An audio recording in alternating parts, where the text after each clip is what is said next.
আজকে আপনাদের সামনে নিয়ে আসছি লেখচিত্র সম্পর্কিত বিস্তারিত আলোচনা। এই আলোচনাটা থেকে আসলে বুঝতে পারবো যে আমরা লেখচিত্রে বিভিন্ন বিন্দু স্থানাঙ্ক, তারপরে মূল বিন্দু থেকে ওই বিন্দুটার দূরত্ব কতটুকু, তারপরে ধরেন এক্স অক্ষ থেকে ওই বিন্দুটার দূরত্ব কতটুকু, বা ওয়াই অক্ষ থেকে আমরা কত একক দূরে আছি, এই বিষয়গুলো জানতে পারবো।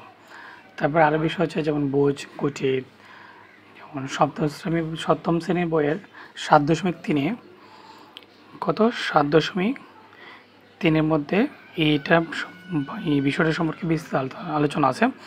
তারপর আমি চেষ্টা করব আমার মতো করে আলোচনা করে দেওয়ার, কারণ বিষয়টা আসলে খুব সহজভাবে না বুঝলে পরবর্তীতে অনেক সমস্যা হয়।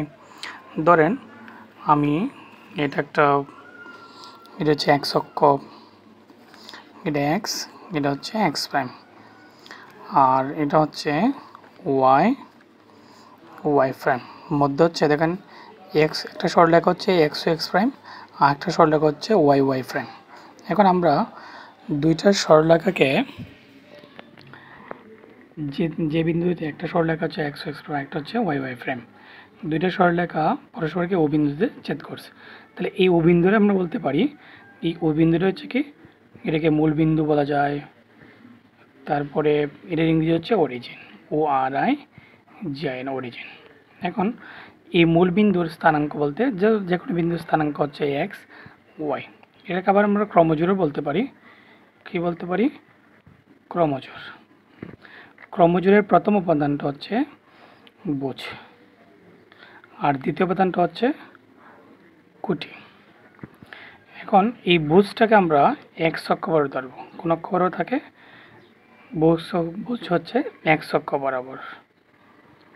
ঠিক তেমনি এই যে কুটি হচ্ছে ওয়াই অক্ষ বরাবর। এখন দেখেন এই যে এক্স অক্ষের সমান্তরাল আমরা অনেকগুলো দাগ দিলাম, এগুলোর বলা হয় আনুভূমিক রেখা। এগুলোর কি বলে? আনুভূমিক রেখা।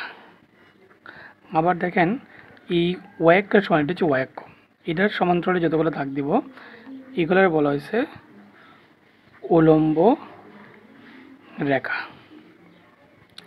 এখন এই যে দেখুন এই মূলবিন্দুর আমরা যত ডানে যাব, অর্থাৎ মূলবিন্দুর এক্স অক্ষের যে মূলবিন্দু আছে, বা এই মূলবিন্দুর যত আমরা ডানে যাব এক্সের মান তত আমরা ধনাত্মক নেব। মূলত কথা হচ্ছে ওই এক্স বরাবর, কোন বরাবর?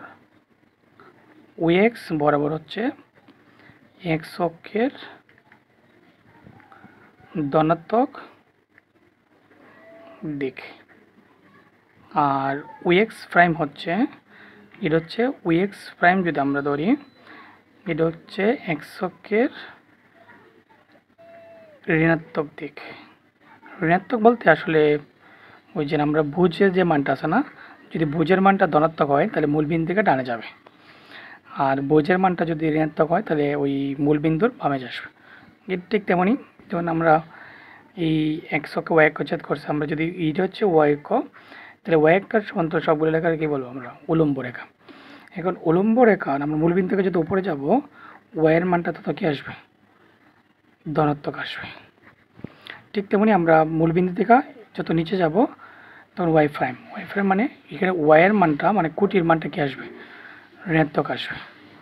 কে আসবে? ঋণাত্মক আসবে। এখন ধরেন আমরা আপনাদের বোঝার সুবিধার্থে একটু লিখলাম। ধরেন এটা হচ্ছে এক্স, আর এটা হচ্ছে এক্স প্রাইম, এটা হচ্ছে ওয়াই, এটা হচ্ছে ওয়াই প্রাইম।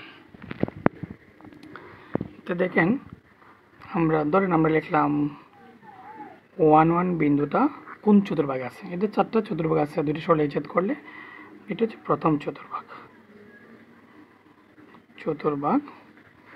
এটা হচ্ছে দ্বিতীয় চতুর্ভাগ,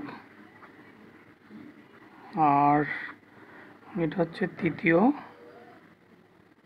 চতুর্ভাগ, তারপরে হচ্ছে চতুর্থ চতুর্ভাগ। দেখেন আসলে আমার ভিডিওটা আসলে আপনাদের শেখার জন্য তৈরি করা। আমি চাইব সবসময় প্রতিটি শ্রেণীর, ষষ্ঠ, সপ্তম, অষ্টম বা নবম, দশম শ্রেণীর